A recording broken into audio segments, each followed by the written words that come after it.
Capítulo Psicología. ¿Qué ocurre cuando los padres ponemos en nuestros hijos todos nuestros intentos de logros y frustraciones? Es una pesada carga de alguna manera, aunque se hace con mucho afecto.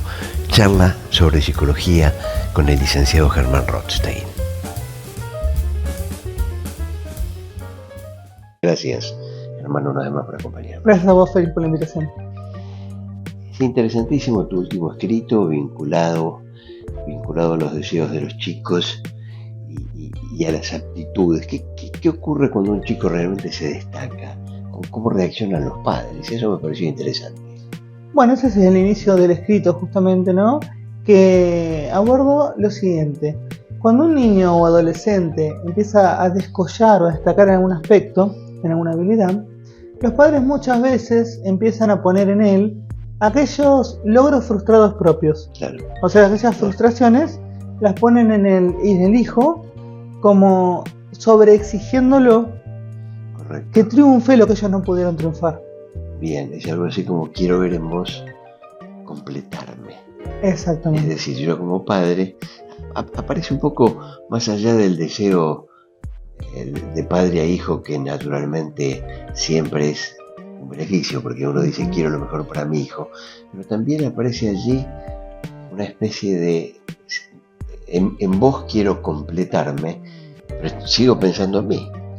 De alguna manera sí, claro. O sea, a veces lo hacen de manera consciente, a veces de manera no consciente. Pero esos padres que sobreexigen en manera desmedida a sus hijos, en realidad están hablando de sus propias frustraciones y en la desesperación por lo propio no elaborado de sus propios padres, ¿no? Pero es correcto suponer que ese padre, sin darse cuenta, está actuando de manera egoísta. Tal cual. Claro. Está actuando de una manera egoísta, intentando transpósita persona, o sea, a partir del hijo, lograr eso que no logró, como querer destrabar esas frustraciones, que en realidad es una trampa porque no va a destrabar ninguna frustración. Claro, correcto. Los hijos en líneas generales, en su gran mayoría, probablemente por presiones familiares, porque allí se integra la madre también. Hay muchas películas vinculadas a esta cuestión. El cine se ha ocupado de este tema. Los chicos, en su gran mayoría, tienden a aceptar este mandato paterno, si es que podemos llamarlo mandato. No solo que lo tienden a aceptar, sino que lo suelen transformar en ideal. Y ahí viene el problema, ¿no? El ideal, correcto. Claro, lo toman como la forma de ser exitoso, ser feliz, es aquel ideal desde la sobreexigencia que marca papá, mamá o el mismo sistema de mercado, ¿no? Que mientras más exitoso uno es, más feliz va a ser. Pero bueno, toman ese ideal, suponte, de la familia y lo toman como aquello a lo que tienen que llegar. Y lo que generalmente termina pasando es que el adolescente se frustra porque es tan alto ese ideal que le pusieron los padres que no logra llegar nunca. Por más que haga el mayor esfuerzo y por más que sea brillante en lo que desempeña. Al ser ideal es inalcanzable. Entiendo perfectamente, de manera que podríamos estar frente a cientos o miles de abogados, por ejemplo, con todo respeto por la profesión, que me parece magnífica, pero o ante cientos o miles de médicos que no quisieron ser eso, probablemente quisieron ser otra cosa y sin embargo por el mandato familiar fueron hacia ese lugar.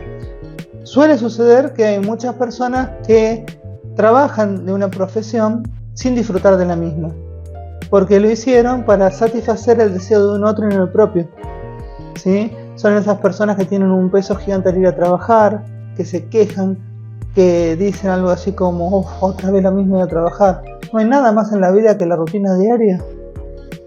En cambio, aquel que eligió una profesión a partir del propio deseo, puso el esfuerzo en torno a su deseo y se conectó con su mundo interior, esa es la persona que siente momentos de felicidad. Pero para eso hay que enfrentarse con papá y mamá cuando somos chicos y no tenemos la fortaleza necesaria para hacerlo. Ahí viene una cuestión muy propia del adolescente, que es la posibilidad de rebelarse. Correcto. Ir en contra del mandato. Hay muchísimos mandatos que hay que ir rompiendo a medida que uno crece, tanto familiares como sociales, en busca del propio deseo, siempre respetándose a sí mismo y respetando a un otro. Correcto.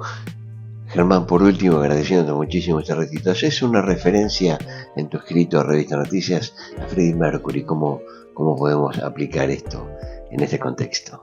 Freddie Mercury es mi cantante preferido, es el cantante que más me gusta. Y bueno, he seguido un montón su vida, su biografía.